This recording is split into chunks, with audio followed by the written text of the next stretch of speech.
Hello, good morning, or good afternoon, or good evening, or whatever time it is for you, wherever you are. It's just that it's morning for me. Like, I literally just woke up, so I'm sorry if, um, my voice sounds a bit froggy. I just woke up and decided that I wanted to be productive and get this video out because, I was supposed to do this yesterday, but I procrastinated so bad, so I'm just doing it first thing early in the morning today. But anyway, yeah, so as you may all know, Raphael's fourth myth PV came out recently, and I just decided that I wanted to put out a video to discuss everything that I know personally. Yeah, as you know, it was a rough time after Caleb's whole drama and stuff like that, and I needed like 4 whole days to just calm down and get my mind together. And it was only after I watched a couple of videos and did some serious thinking that I was able to see things more objectively and more clearer, and that I was able to just feel a lot better about the situation. And I'm just so grateful for the time that I took away and the time that I really needed to just clear my head and stuff like that. So, yeah, if that's something that anyone else needs, I highly suggest it. But yeah, my mind is all clear and all fresh now, and I just wanted to make this video to discuss some stuff surrounding Raphael's fourth myth and other things that are going on with info/paper games that have to do with the Valko and the whole boycott. So yeah, as we know, yeah, the whole myth came out, blah blah blah blah blah. It'll be running from the 17th to the 31st, I do believe. And some things that I noticed on global socials, comments seem to be all about Valko. I couldn't say any Valko haters were leaving any comments. Like, I didn't see any of the haters leaving comments.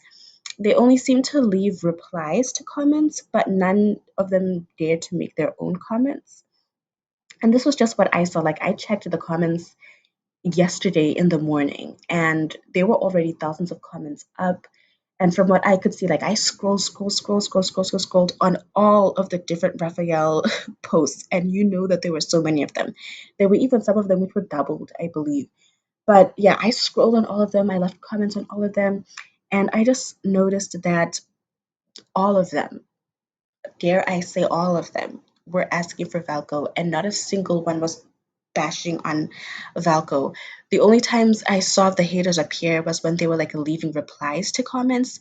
But yeah, they didn't dare make any comments of their own. I don't know if the situation is still like that with the comments. I'm sure more people have gone there to add their own comments and stuff. So maybe there would be more haters making comments now. But yeah, at that time, that was what I saw. Um, and then on CN socials, so primarily XHS, because I'm not on any of the other CN socials, the comments there for the Raphael posts were mostly like 50-50, which I take to be a good sign because, like, in the past, the comments were more overwhelmingly against Valko.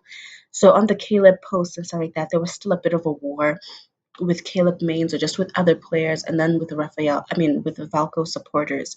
And it really seemed like the Valko supporters were being drowned out, and that was also something I was noticing with their other posts.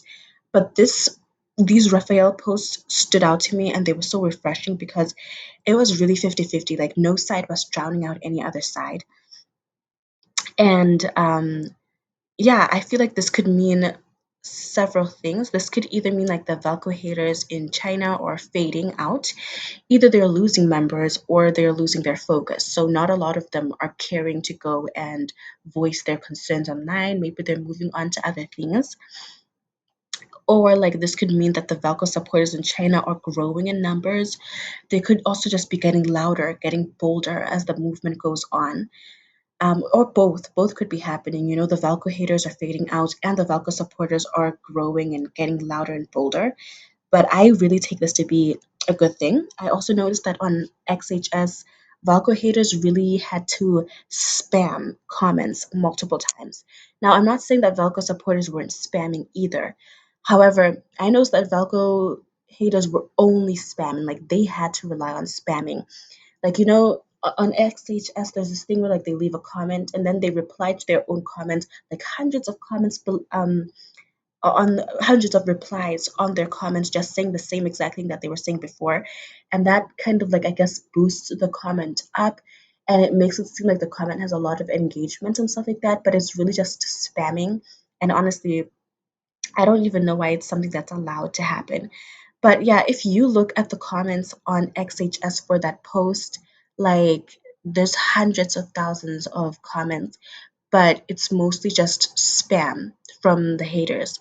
And I did say that, of course, that the Valko supporters were spamming too. However, I noticed that Valko lovers, they did also leave like normal comments. Like, they just, showed their support for Valko, and they didn't really spam as much as the Valko haters did. And when I thought about how, Valko lovers, Valko supporters were leaving normal comments instead of spamming. So if you look at the amount of comments there, it might seem as if the overwhelming amount of comments are coming from Valko haters, when in reality, it's like they're just spam posting. So when you look at it that way, wouldn't there technically be more voices from Valko supporters than Valko haters? And not only that, but it's like the the the likes that their comments got. I noticed that Valko lovers, their comments were in the thousands, whereas Valko haters, their comments were more in the hundreds. So I feel like Valko lovers, they're getting more comments, I mean more likes on their comments on the Valko haters. And I feel like that's really reflecting the the mood and the feeling of the overall fandom in China. And yeah, this just goes to show that when evaluating a comment section, there's a lot that you need to take into account, because things may not always just be what they seem. You really have to look closer. But yeah, other thoughts on the whole myth. I do think that the Chinese theme, to me, I see it as a clear way for how they are promoting Chinese culture to beat the whole Western pandering allegations that have been floating around. Now, moving on to the other stuff, hopium, if you would like to take it that way. So, I have seen news that Infold has several lawsuits opened up. So, on Threads, Lads Birdie has made such an insightful and thorough post about the different lawsuits that are going up, and this is verified news. So, yeah, there are apparently 36 cases that are opened up so far. And if we just take a closer look here, let me try and zoom in. Oh, it's not zooming in the way that I thought it would. Okay. Um. Okay. So yeah, if we try to read here, there's a court hearing notice, and yeah, yeah, it's set to be on the 9th of no, the 29th of September. Sorry, I read that wrong. Yeah, these are just like the different court hearings and stuff like that that are scheduled for September. The ones that I'm seeing: court hearing announcement, 4th of September.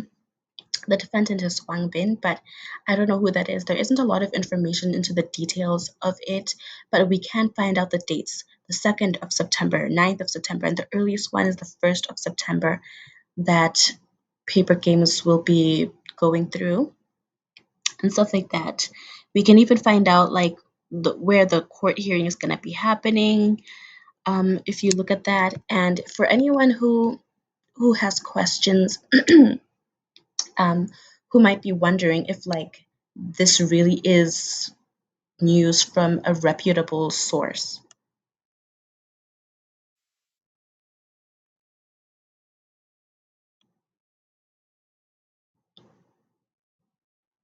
Where did it go?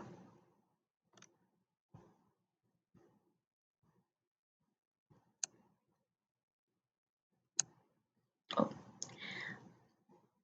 I just want to let you know that yes, I looked into the source myself, and if you want peace of mind, let me show you what I found. So this news is from, right. If you look here, QCC uh, Chi Cha Cha. I know I'm not saying that right, but it's from the Chi Cha Cha app, which is a Chinese app and stuff like that. And from the news that I was able to find out about it, this is a very trustworthy and reputable thing. yeah, if we read here, it says that, chi cha cha tian yan cha. Yeah, these are it's a reputable way to verify Chinese companies. Um, yeah, it's trusted by professionals, journalists, and lawyers. Yeah. So basically, what they do, I believe they keep track of Chinese corporate data. Yeah. And I found the official website myself. So here's the official website, but it's pretty much all in Chinese. Because yeah, it is a Chinese thing. I was able to find the QCC kind of thing hosted on Crunchbase, I guess, but I don't know. I think you would need money to access more information, and it's not the QCC itself. Here it says Chi Cha Cha Tianyan Cha are excellent for Mandarin speaking users inside China's payment ecosystem. For foreign buyers doing supplier due diligence in English, a dedicated English platform such as Chinese Check is usually faster, safer, and more cost effective. Da da da da. So I don't know. Let's just try and check that out. Independent Chinese company credit. Okay. Let's enter in paper games. Wow, 199 per report. Wow. Okay. Multiple companies found. Oh, so if you see, this is one of the subsidiaries under Paper Games Group. Uh, yeah, but I think I'm gonna choose this one, the one in Shanghai. Okay, so yeah, on Chinese Check, if you're curious about it, these are the things that you can find out about companies. You can just find out their basic information, their legal representative, and stuff like that. They didn't say so somewhere. Okay. Yeah, you can find out like their legal representatives, stuff like that, litigation records, enforcement actions. Um, wow, it's quite a lot that you can find out. Financial health indicators, annual report history, trademark portfolio, AI powered credit score. Yeah. Unfortunately, I don't have $199 to pay for this, but I feel like it would be really interesting if you were able to buy this because it gives you like 15-day access. So I feel like the most interesting and like the best way I would have used this if I did have the kind of money. I just feel like I would have paid for it like maybe on the first day of September, right? Because that's the first day that we know Paper Games is having a lawsuit, right? Or a court hearing, I mean. So yeah, I would probably pay for it on the 1st of September around that date so that way I could have 15-day access into just a lot of this kind of information that I feel like could be helpful. Now, I don't know if it would give you in-depth detail into the different thingamies, whatever it's called, the details into the lawsuits, the court hearings, and stuff like that. But I do feel like you would definitely know more and be more informed than the rest of us who don't have access to this kind of information. I do believe Lads Birdie did make another post discussing this. Let me just check. Uh, yeah. Here it is. I saw a few comments on my lawsuit post asking if we have some baseline about Paper Games and its lawsuits. How long do they take, and how many times do we know Paper Game has won or not? So I compiled a list of their available lawsuits since 2022. Now, keep in mind that not every lawsuit is publicly visible or indexed properly, so it's possible that there are more and we could not find them. If someone finds them more, then please do share. They are compiled chronologically, adding the gist first for quick understanding. Interesting. 2022 Florida Dance Paper Games. Paper Games won. They won. Possible out of order. They won. They won this one. 2024 and stuff like that. Oh, they sued a Chinese rapper. Okay. This was the one against Archosaur, and they won that one as well. Um, yeah, July to August, blah, blah, blah. The outcome is not yet known. Okay. Interesting. Okay, well, if anything, I feel like this should show us that they have a competent legal team because they seem to be winning their lawsuits that they open up. Hmm. So yeah, I feel like this would be really interesting to gain insight into, the whole legal side of things. And if you're someone who can afford the 199 US dollars and you want to check out Chinese Check to find out more about these different um, Chinese companies, Paper Games is the one that is the most important in all of this, then feel free to do that. But yeah, I just wanted to show you that whole stuff just to let you know that the news about Paper Games lawsuits, it is verifiable and it is trustworthy information where it comes from. So you don't have to worry about if you can trust that news because I know that a lot of people they're panicking and wondering if like all the news that is circulating around, how can we trust it? And I know how that feels. Like that's exactly how I felt after the whole Caleb and stuff like that. I was like, oh my god, but we were hearing all of this stuff about how they were silenced, all of these things were happening, like, and I really just started to doubt a lot of the news that I heard, and it made me feel so cynical about the news that has been coming out since then. So yeah, now I'm just making it a point to make sure that where the news is coming from, it is trustworthy. Like I really chased down and double check more so than I did in the past. Like it's not that I was out here just, like saying whatever on my in my YouTube videos, but it's like now it's like no, I need to check 100% and stuff like that. So yeah, if you're anyone who feels that way, I just wanted you to have peace of mind knowing that the news about these lawsuits and the different lawsuits, they are real and it's trustworthy information. So yeah, moving on, CN players noticed that an unrelated company tried to file a trademark of the name Ao Yin. So yeah, but like don't worry, this won't threaten Info/Paper Games trademark since they filed first. But yeah, here's the news about that. Also posted on Let's Birdie. Like if you're someone who's on Threads and you're looking for someone who posts speedy and reliable, trustworthy, verified news, that is Lads Birdie.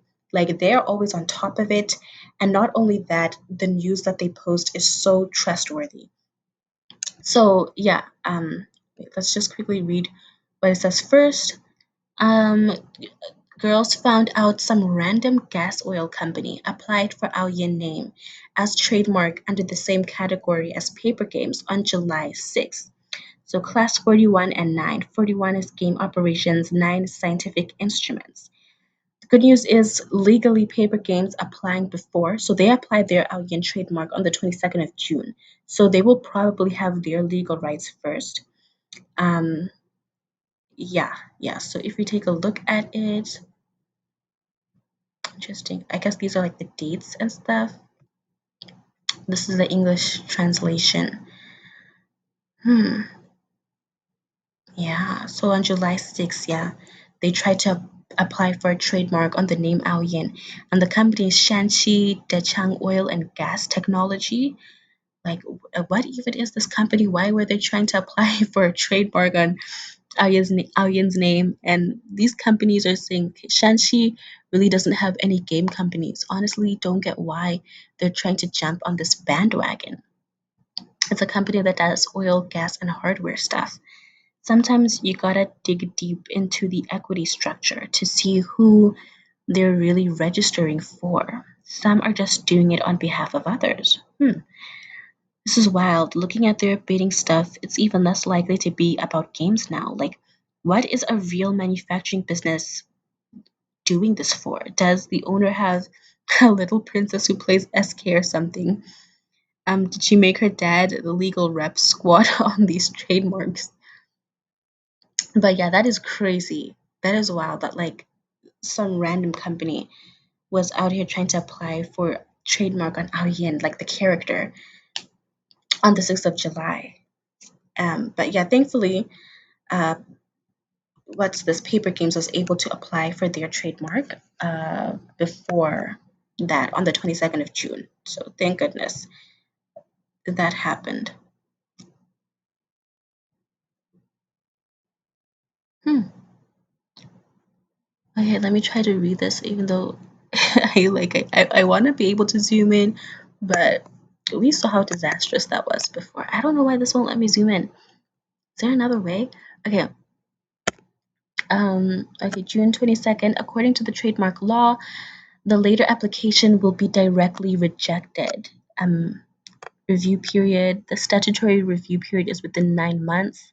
In practice, results are typically available in about 4 months. Even if there is a slight delay in the review of your application, as long as the application date is earlier, your legal status is unshakable. So I guess someone went and asked an AI, yeah, deep thinking, blah blah blah. So somebody asked AI like what would happen if like a company applied for a trademark and then a few days later another company tried to apply for a trademark on that company's product, like what would happen? And so the AI is just giving like the lowdown, I guess, on what that would mean. And it's just saying as long as the company applied for their trademark earlier, legally they would have more solid ground in terms of getting that trademark. Yeah, opposite. Okay. Furthermore, the increased public attention generated by your publicity efforts may trigger the rejection mechanism. Wow, the words are just jumping everywhere. Mechanism. The state intellectual property office has the right to proactively something trademarks that are used to capitalize on trending topics or are maliciously registered. Oh, so it's like, okay, even if the other company were to win, but then it's found out that they were just like kind of jumping on the bandwagon trying to capitalize on the trademark, then the intellectual property office has the right to remove that trademark. Okay. In summary, your application date of June 22nd is earlier, which is legitimate, and the other party cannot overcome it. As long as your application meets the registration requirements, you will obtain trademark rights. The immediate priority is still to monitor the announcement and act promptly, but there is no need to worry that the other party will beat you to it. Okay. So yeah, I guess that's reassuring, stuff like that. So yeah, you don't have to worry about that, but that is crazy that we're seeing all of these companies swoop in and stuff like that. Other companies, yeah, seem to be swarming like vultures on the otome game scene. And yeah, there was this whole media tug of war um, on the 6th of August. So it wasn't China Joy actually that published this. Uh, it was Shagwang Society that published an article. And I do believe China Joy is like some event that happens in China which has to do with like gaming and stuff like that. But yeah, so this is somehow linked to the companies that are swarming in like vultures. So on the 6th of August, Shagwang Society publishes an article proclaiming that it seems impossible for Love and Deep Space to return to its original revenue level and status as a giant in the industry. Right, so let's just go over to the article. Right, on-site report from China Joy: AI breakthroughs for an influx and persistent otome game investment, written by Shagwang Society, August 6th, 2026. And then if we scroll down to the part where they mention Love and Deep Space, mm, okay, yeah. Is there still hot money in the otome game scene? So let's get back to the end and still talk about the topic of otome games. A little over a month ago, the game Love and Deep Space introduced its sixth male protagonist, Ao Yin. His character design and treatment sparked discontent among players, who launched a campaign to protest the new protagonist, building a massive thread of criticism on the official Weibo account and digging into the team's background. Less than a week later, Love in Deep Space terminated the new male protagonist project, officially announcing that it would never introduce a new male protagonist again, but this failed to prevent a precipitous drop in revenue. I'm a gorgeous husband. Okay, although Aoyan's fans subsequently rallied to resist aesthetic bullying and company decisions, overseas players collectively registered on Weibo. Huh, okay. I mean, I guess there were people who went to Weibo, but it was pretty hard to get into Weibo, so I don't know. They collectively registered on Weibo and petitioned for the reinstatement of Al Yin. I just feel like this is really simplified for explaining what happened. Like there's so many other things that happened, and I don't know. Just the way that this is reported is it's weird. Because what do you mean overseas players went to Weibo and petitioned on Weibo to reinstate Al Yin? I feel like other apps and other platforms were more crucial for them to immediately jump to Weibo. But anyway, yeah, I mean, it's not necessarily false, so let's just move on. Okay, they went to Weibo, petitioned for the reinstatement of Ao Yin, and began collectively stopping in-game purchases and reporting related content under the pretext of consumer rights to demonstrate their determination. No one filed an actual report, though. I don't think anyone, like people were angry and were saying that, okay, I want to go and report them for, stepping all over my consumer rights.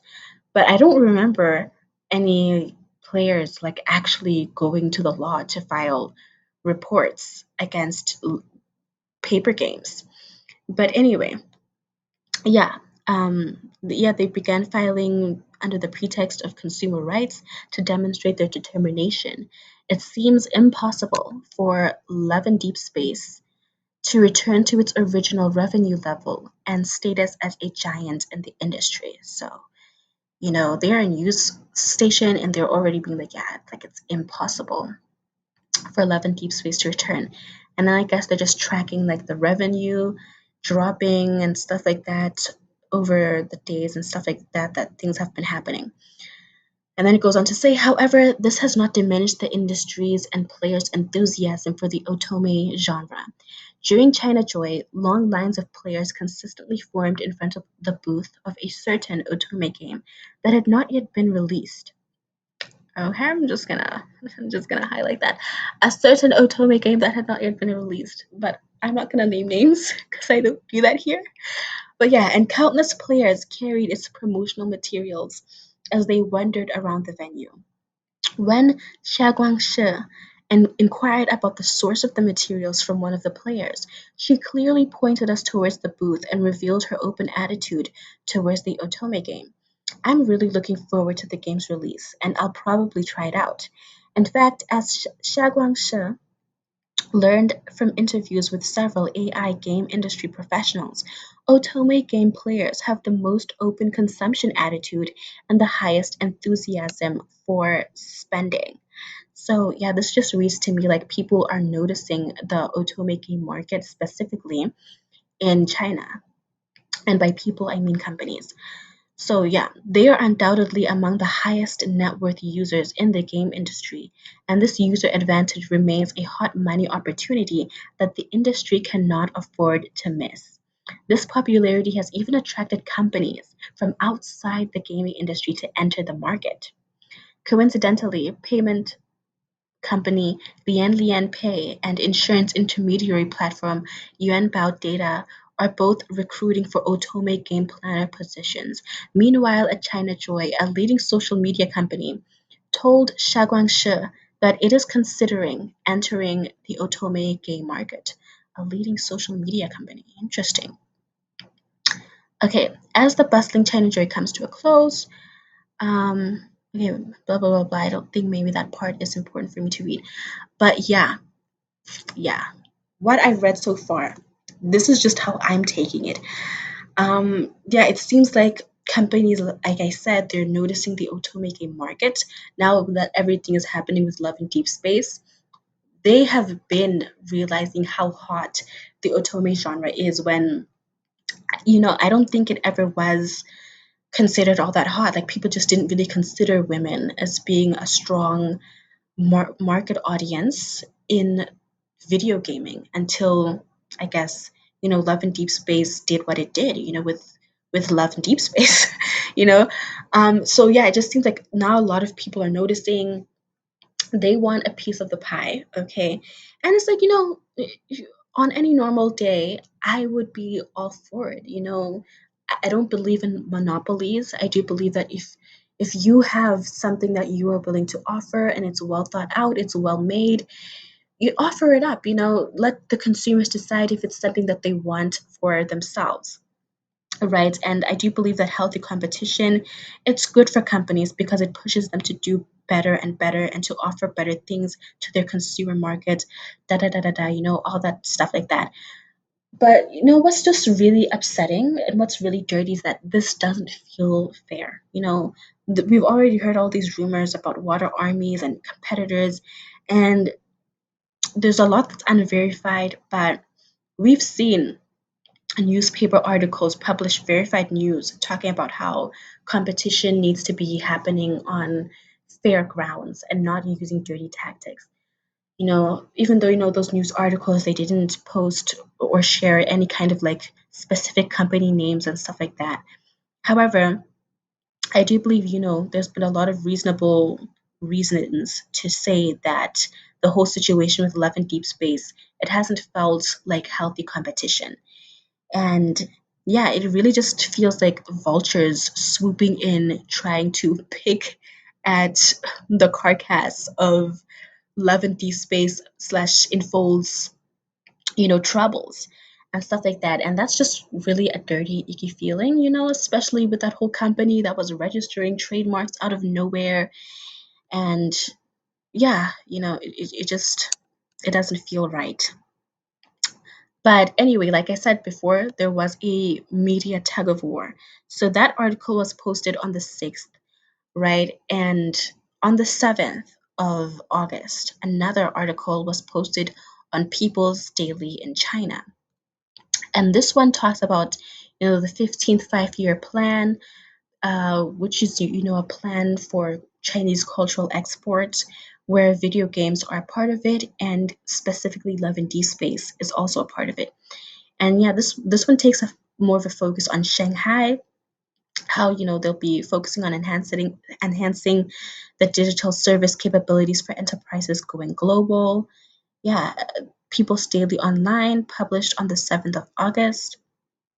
So yeah, they talk and talk and talk and talk, but in this paragraph, we see them stating like naming names, and they point out MiHoYo and paper games specifically.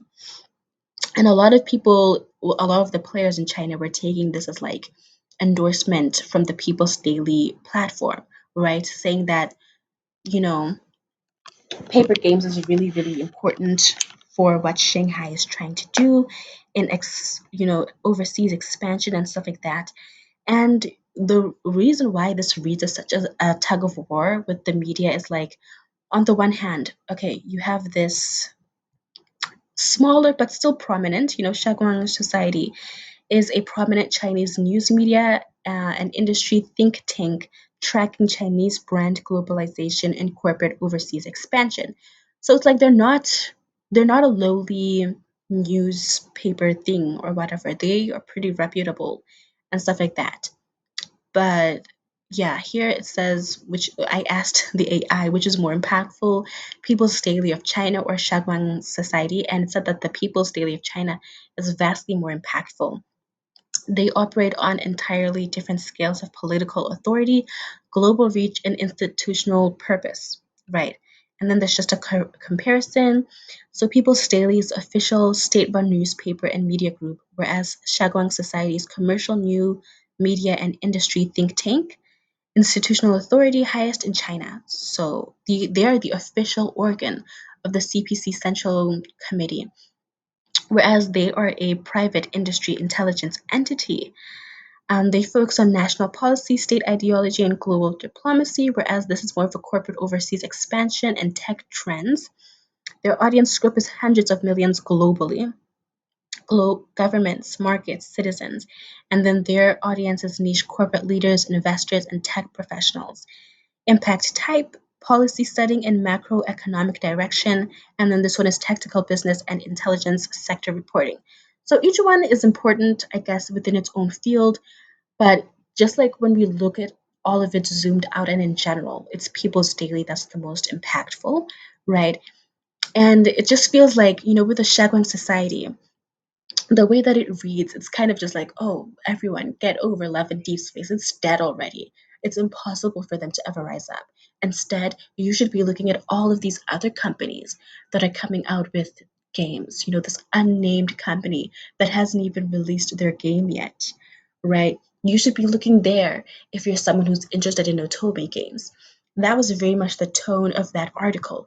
Whereas the very next day, the People's Daily is out here being like, yeah, paper games is really, really important for cultural overseas expansion and stuff like that. So it's basically being like, actually, no, paper games, love in deep space, it's not dead. Like, it's not impossible for them to rise up.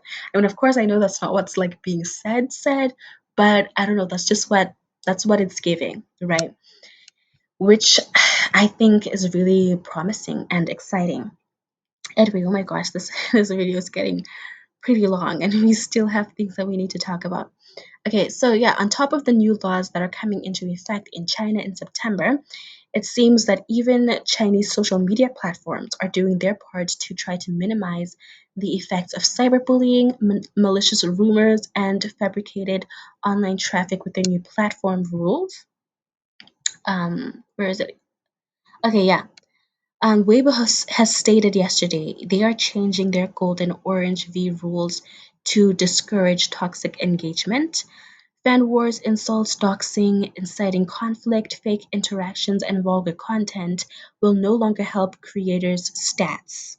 The reads and loyal fans gained from such content won't count, with the implementation date to be announced later.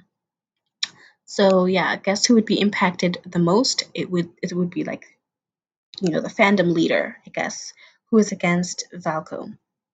So yeah, just to state it clearly, none of this directly calls out a link to the whole situation with Love in Deep Space. Like I'm sure there could be a link between it, but it doesn't say so directly. It just seems like this is something that Weibo has decided to do. So the Gold and Orange Review rules upgrade announcement in order to better engagement creators. Oh, sorry, I read that wrong. In order to better encourage creators to continuously focus on the creation of high quality content and to encourage fans to engage in rational discussion and objective expression, the platform will optimize and adjust the Gold and Orange V evaluation rules.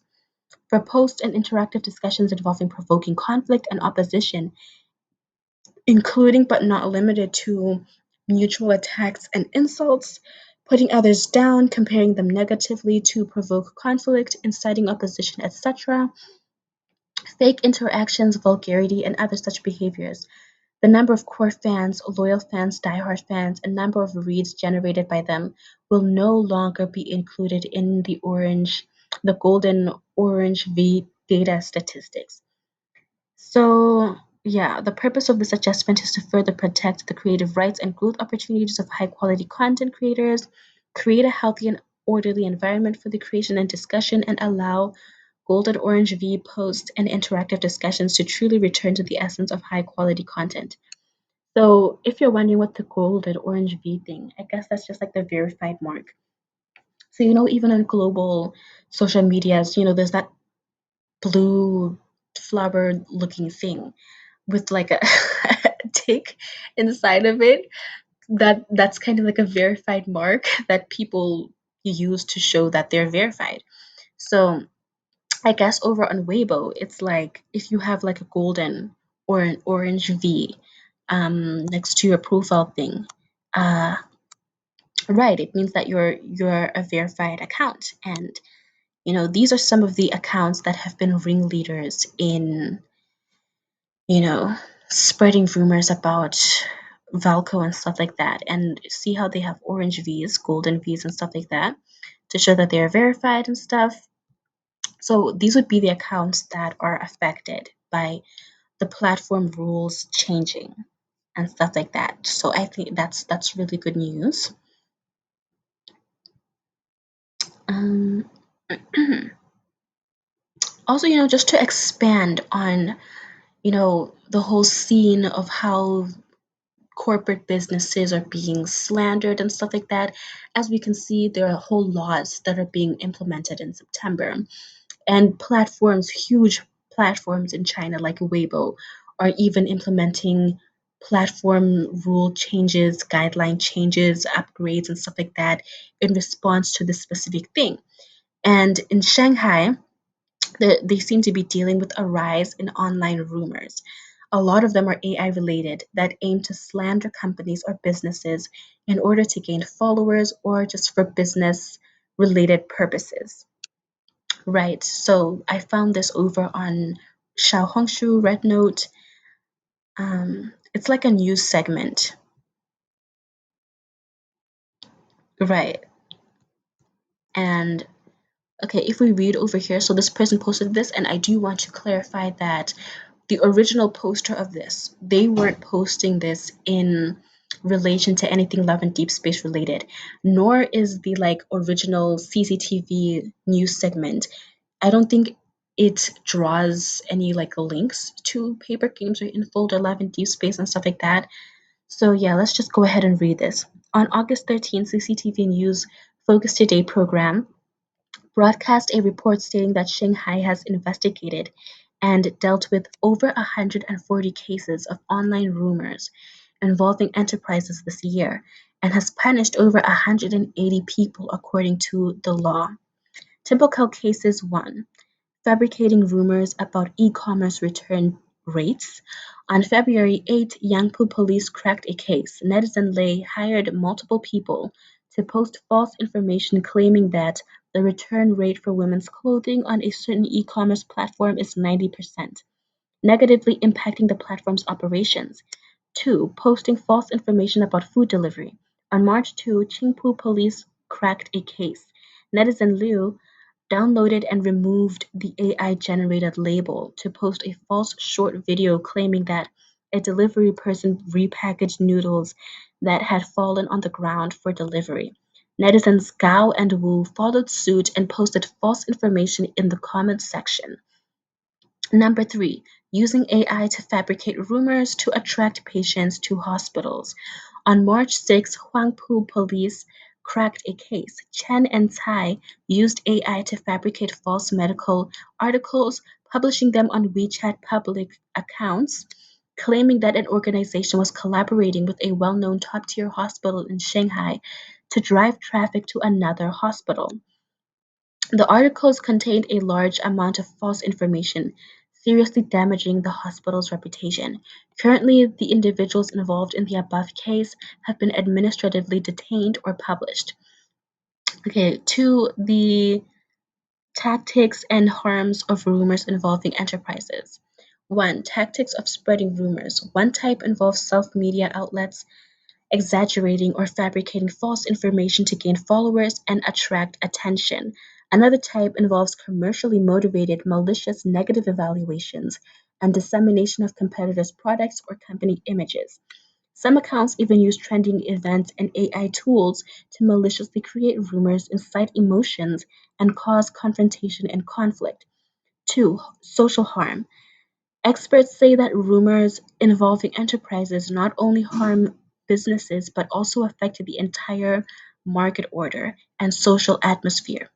3. How to identify rumors involving enterprises. Expert Liu Xiaochen suggests that ordinary netizens identify rumors from two aspects. First, verify the source. If it is a personal self-made account or a newly registered account that frequently publishes negative information without clearly indicating the source, its credibility is low. Second, analyze the content logic. If the content is extreme, illogical, lacks authoritative testing reports, or supporting materials, only focuses on negative aspects or revelations, or even deliberately creates antagonism, these are types these are typical characteristics of rumors. 4. Enterprise rights protection and rumor debunking channels regarding rumors involving enterprises. The Cyberspace Administration has established dedicated channels for rights protection and rumor debunking. Wang Yan Director of the Rumor Debunking Division of the Central Cyberspace Administration's Illegal and Harmful Information Reporting Center, suggests first take the initiative to speak out. Enterprises encountering malicious rumors should first proactively speak out through their own official accounts or platforms to clarify facts and resolutely and decisively debunk rumors. So that reminds me a lot of that official statement that was put out by Levin Deep Space on their Red Note account, where they basically clarified a lot of the rumors that were going on. And they ended up by saying that, they were being maliciously targeted by rumors and asking people who are in the fandom, players and stuff like that, to report to them any kind of like malicious rumors that they see online. Second, seek official support. They can report to local cyberspace administration and request that the official authoritative rumor debunking platform forward and promote the debunking information.